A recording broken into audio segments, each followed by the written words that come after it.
या नबी सलाम अलैका, या रसूल सलाम अलैका।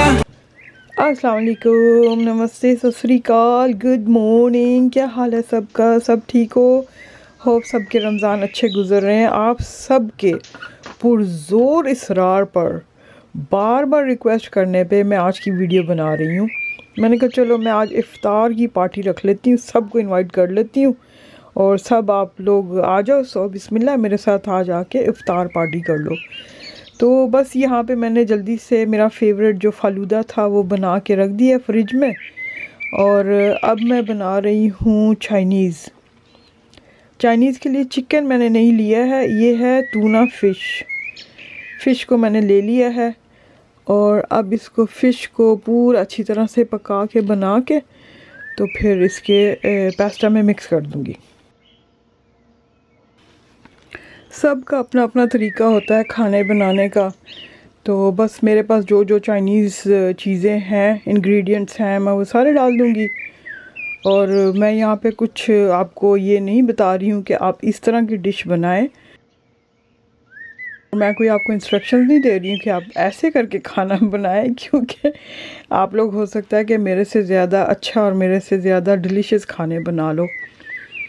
तो जी, ये मेरे बेटे की पसंद की डिश है, उसकी रिक्वेस्ट पे ही मैं बना रही हूँ। तो मैंने कहा चलो, वैसे तो मैं अकेली होती हूँ तो मैं अपने लिए कुछ खाना वाना नहीं पकाती हूँ, और जब वो आ जाता है तो उसके बहाने फिर मैं भी अच्छे अच्छे खाने खा लेती हूँ, उसके बहाने फिर मैं भी खाने पका लेती हूँ। और इस तरह से मज़ा भी आता है दो बंदे बैठ के जब खाना खाते हैं तो। वरना अकेला बंदा क्या खाना खाएगा, क्या खाना पकाएगा। तो मोस्टली मैं बस आड़ा बड़ा कर लेती हूँ, मतलब कोई चीज़ सैंडविच बना लिया या एग बना लिया। बस यहाँ पे ये मैंने मिक्स सब्ज़ी डाल के इसको अच्छी तरह से भून लेना है, और इसमें फिर वही टमाटर और सोया सॉस और वो मैगी की चिकन का जो सूप है वो मैं डाल दूँगी, और वो जो अजीनामोटो होता है नमक वो थोड़ा सा डाल दूँगी। बस हमारा टेस्ट जो है अच्छा चाइनीज़ का बन जाएगा। तो जी बस शुक्र है अल्लाह का कि रमज़ान शरीफ के पहले 10 दिन आफ़ियत से और बख़ैर खूबी गुज़र गए हैं। अल्लाह ताला हमारी तरावी को कबूल फ़रमाए, हमारे रोज़े कबूल फ़रमाए, और जो लोग सुस्ती के मारे इबादत नहीं कर पाए अल्लाह ताला उन्हें भी हिम्मत दे कि वो उठ के इबादत करें। और सब के लिए दुआ कर सकते हैं। जो लोग बीमारी की वजह से रोज़े नहीं रख पा रहे अल्लाह ताला उन्हें सेहत दे। जो लोग सफ़र में फंसे हुए हैं और रोज़े नहीं रख पा रहे अल्लाह ताला उनकी मुश्किलें भी आसान करे। अल्लाह ताला उनके सफ़र की जो मुश्किलात हैं वो ख़त्म करे और सबको अपने अपने घरों में खैरियत से पहुँचाए। रमज़ान के 3 पार्ट्स होते हैं। पहले 10 दिन रहमत के होते हैं, दूसरे 10 दिन बख्शिश के होते हैं, और तीसरे जहन्नम से खलासी के, जहन्नम से निजात के होते हैं। तो अल्हम्दुलिल्लाह पहला अशरा जो है वो पूरा हो चुका है। कहते हैं कि रमज़ान के महीने में जहन्नम के दरवाज़े बंद हो जाते हैं। जो मर जाता है उसका हिसाब किताब नहीं होता, सीधा जन्नती बन जाता है। हमारी नज़र में वो शख्स जितना भी बुरा हो अल्लाह के यहाँ उसकी बख्शिश हो जाती है। तो अल्लाह ताला बस हमें भी ऐसे अच्छी वाली मौत नसीब फरमाए कि हम भी बस सीधा सीधा जन्नत में ही जाएं, हमारा भी हिसाब किताब ना हो, क्योंकि बहुत गुनहगार हैं हम लोग, कुछ पता नहीं चलता, छोटी छोटी सी बुराइयां करते रहते हैं। ये फ़िश फिंगर्स हैं, ये भी मैं जल्दी से बना रही हूँ कि चलो एक आइटम ये भी बन जाएगी साथ में।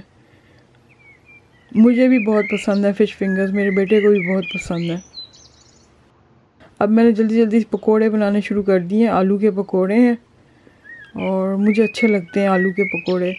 अगर कुछ ना हो घर पे पका हुआ तो मैं बस पकोड़े बना लेती हूँ और साथ में रूह अफ़ज़ा बना लेती हूँ या फिर लेमन जूस बना लेती हूँ अपने लिए।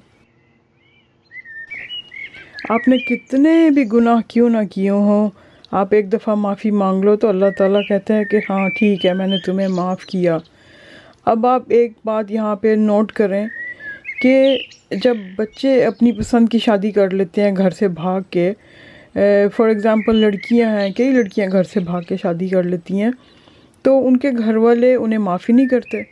वो साफ साफ कह देते हैं कि हमारे लिए अब से तुम मर चुकी हो।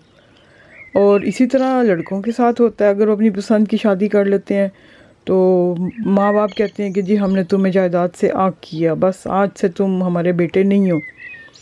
तो ये सिर्फ छोटी छोटी गलतियों पे हमारे माँ बाप जो हैं बच्चों को माफ़ नहीं करते। कह जाए कि अगर आप दूसरी तरफ देखो, अल्लाह ताला कह रहा है कि मैं तुम्हारे गुनाह माफ़ कर रहा हूँ, गलतियाँ नहीं। अल्लाह ताला हमारे गुनाह माफ़ कर रहे हैं। तो पेरेंट्स को सोचना चाहिए कि चलो अगर बच्चों ने कदम उठाया है तो उन्होंने कोई गुनाह तो नहीं किया, शादी की है, अपनी पसंद से शादी की है। तो इस तरह से बच्चों को एकदम से अपने से अलग नहीं कर देना चाहिए, उन्हें माफ़ कर देना चाहिए। पेरेंट्स को इस चीज़ के बारे में सोचना चाहिए, बच्चों को माफ़ कर देना चाहिए उनकी गलतियों पर। गुनाह नहीं मैं बात कर रही हूँ, सिर्फ गलतियों पर पेरेंट्स को माफ़ कर देना चाहिए। मैं सबसे यही रिक्वेस्ट करूँगी कि 11 महीने आप लोग खूब खूब कमाइयाँ करें, खूब मेहनत करें, खूब काम करें, दुनिया के काम करें। बस 1 महीना 30 दिन छुट्टी लेकर और पूरी तवज्जो के साथ इबादत करें। कोशिश करें कोई चीज़ आपको आपकी इबादत से डिस्ट्रैक्ट ना करे। जो बीमार हैं अल्लाह ताला उन्हें सेहत दे। जो लोग रोज़े रख रहे हैं वो सब खुशकिस्मत हैं, अल्लाह ताला ने सबको हिम्मत दी है।